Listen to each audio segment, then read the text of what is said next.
Moi. Gardez-vous. Portez armée.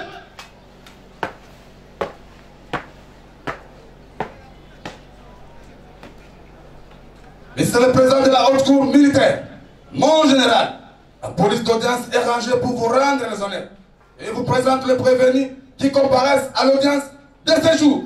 Commandant police d'audience, premier sergent-major, Kalenga, Chouilou, Alain.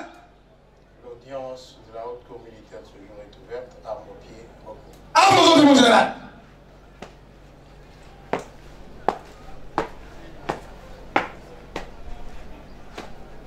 Armes. Repos.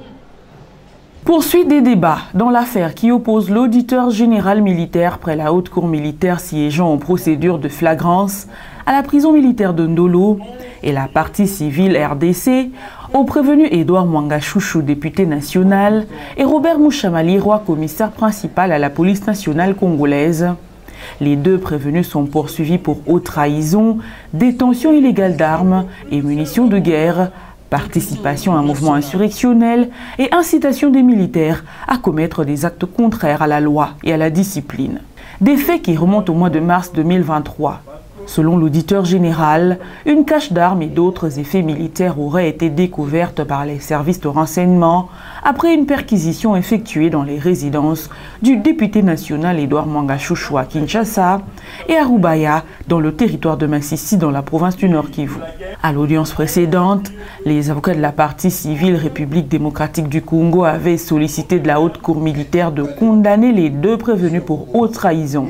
À l'audience du jour, les avocats de la partie prévenue Mwanga Chouchou dans leur plaidoirie affirment que les procès-verbaux et constatations pour être revêtus du caractère probant doivent être assis sur des faits exacts, sincères et univoques.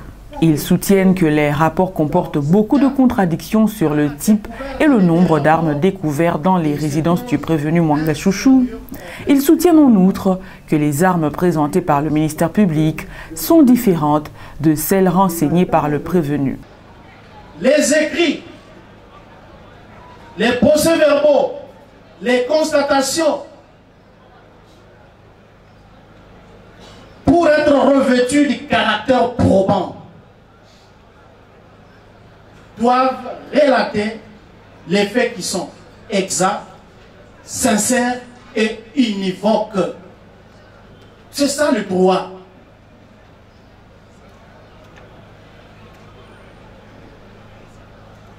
Et lorsque les premiers rapports, s'agissant maintenant des découvertes, le premier rapport vous dit, nous avons trouvé des PKM. Nous avons trouvé 2 RPG-7. S'il vous plaît. Des PKM plus des chaînes de munitions et de munitions en vrac. Il vous dit il y a 2 RPG plus roquettes 40 mm. Et il vous dit il y a 15 AK-47 plus munitions.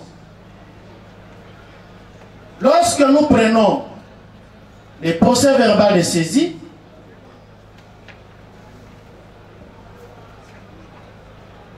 dans le procès-verbal de saisie, on vous dit il y a une pièce RPG 7. Il y a un fusil PKM. Il y a 8 AK. Monsieur le Président.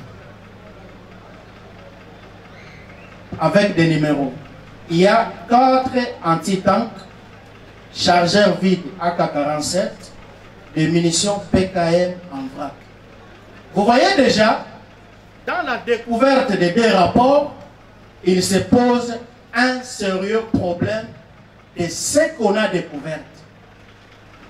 Le problème de l'identification des armes. Les experts sont arrivés ici, Monsieur le Président. Lorsqu'on vous présente les armes, ce n'est plus les armes qu'on a découvertes. Ceux informés par le ministère public et ceux constatés sur le terrain. Le ministère public, avec les renseignements militaires, vous présente les ID, les identités des armes découvertes sur le champ, sur le lieu.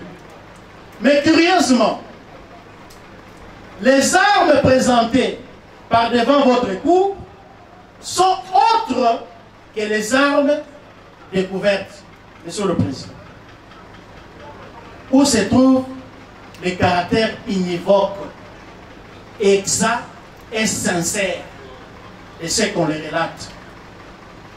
Tous avons été ici. On vous parle de AK-47, mais parmi ces armes, on trouve encore des armes sans numéro. On trouve des armes avec d'autres numéros que ceux présentés par devant vous. Les avocats de la défense reviennent sur l'article 5 de l'ordonnance loi numéro 78 qui réglemente la procédure de flagrance, qui stipule que ceux qui dénoncent les faits pour la manifestation de la vérité doivent être entendus. Ils soutiennent qu'aucune des infractions retenues par le ministère public n'est établie. Ils plaident non coupables et sollicitent l'acquittement de leurs clients. Au regard de l'article 5 de l'ordonnance de 78 qui réglemente la procédure de flagrance, qui vous dit que ceux-là, le témoin, ceux-là qui dénoncent les faits pour la manifestation de la vérité doivent être entendus. Où le ministère public a-t-il puisé la certitude de la culpabilité de notre client pour requérir la peine la plus forte, la peine d'emprisonnement à perpétuité, et la partie civile qui vient demander les 10 milliards ou 100 milliards de dollars. Voici ce que nous dit la doctrine. Et là, je rejoins in fine les réquisitoires du ministère public lorsqu'il parle de la présomption. La doctrine nous dit ceci. Les indices sont formés de tout fait ou de toute circonstance pouvant conduire à la vérité. De toute circonstance pouvant conduire à la vérité. Il forme une preuve indirecte dont le point de départ est constitué par des faits ou des circonstances que l'on suppose établies et dont il s'agit de dégager les rapports avec les faits recherchés. Les indices doivent être maniés avec beaucoup de rigueur, car ils constituent rarement, ils conduisent rarement à une conclusion immédiate de culpabilité. Ils sont plutôt le point de départ d'un raisonnement qui, lorsqu'ils sont menés, conduit à la vérité. L'indice probant doit être univoque, ne doit pas être susceptible de deux explications différentes. Dans cet tâtonnement évangélique, le ministère public avait retenu plusieurs infractions. Détention des armes et munitions de guerre, incitation des militaires à commettre des actes contraires à leurs devoirs, espionnage, trahison, le clientélisme. Je me rappelle encore de ces jours-là. Heureusement, après instruction, il est revenu à la raison. Il a dit, bon, pour l'instant, je peux retenir 3. Je suis heureux que les autres infractions soient abandonnées parce qu'elles nous auraient perdu, nous auraient fait perdre tout le temps. Là, il ne retient que la détention de l'arme. Et je l'aime bien parce qu'il a été précis, il dit de l'arme. Le revolver de la maison ainsi que les munitions de guerre. Deuxième infraction, il a retenu la participation au mouvement insurrectionnel. Troisième infraction, c'était la trahison. Donc c'est dans ce cadre-là que nous allons pouvoir, du point de vue technique, vous présenter que ces infractions ne sont pas établies et que les dossiers sont vides. Monsieur le Président, il m'arrive des fois de plaider coupable dans des causes.